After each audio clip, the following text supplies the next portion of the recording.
truest evidence that any civilization ever leaves behind about itself is its art. Art never lies. It didn't lie about the Greeks, it didn't lie about the Romans, and it certainly doesn't lie about Islam.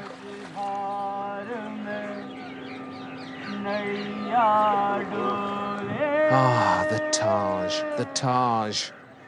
The most beautiful building in the world? Of course it is. So beautiful and so Islamic.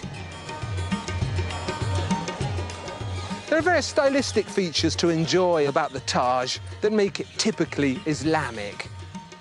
The love affair that's going on here with simple, gleaming geometry. No other religion has ever trusted geometry as profoundly as this. This sense of perpetual decoration, of saying it with flowers. And all this sensuous calligraphy, words turned into art, quotations from the Quran, an Islamic speciality. But there's something else, something that unites all Islamic art from nation to nation across the centuries like a super glue. I'm going to give it a name. I'm going to call it the atmosphere of paradise. You can see what I mean immediately. It's that air of delicate, God-given perfection, of dreams fulfilled and divine tranquility. It's unmissable and so desirable.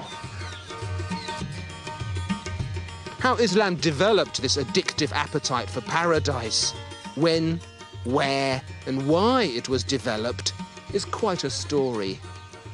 It's our story.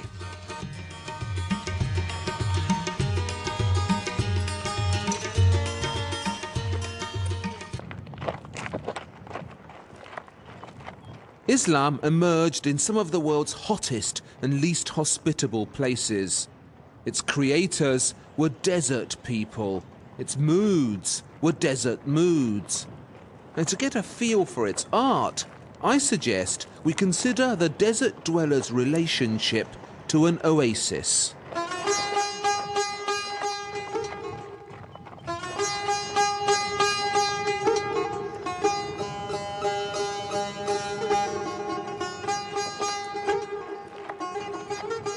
Islam has its own calendar.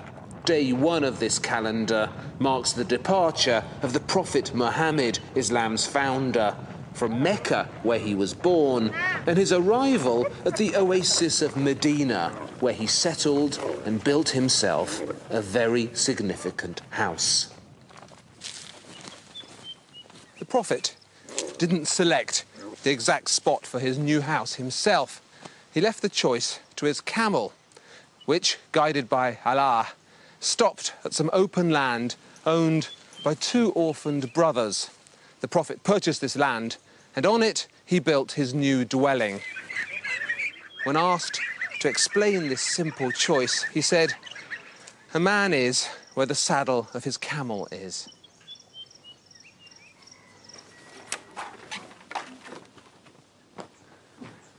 The land had some palm trees on it, which Muhammad cut down, and he marked out a typical Arabian dar, a walled courtyard made of mud bricks, much like these, except a lot bigger.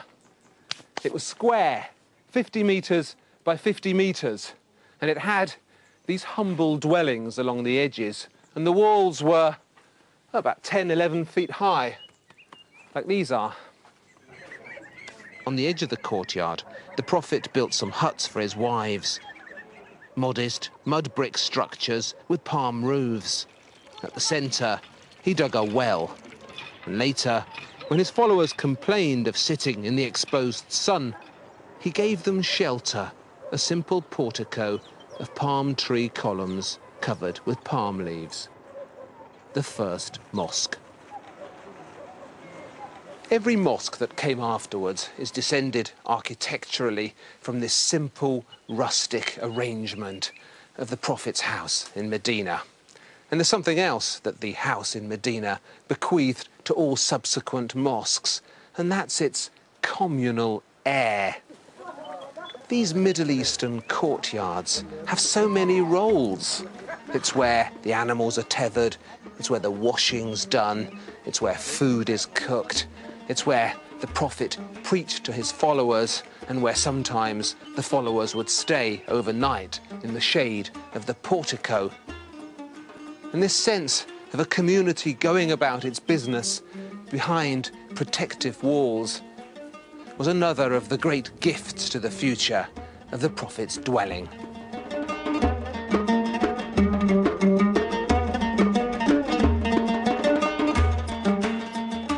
The mosque began its marvellous and busy history not as a temple or a daunting place of worship, but as a home.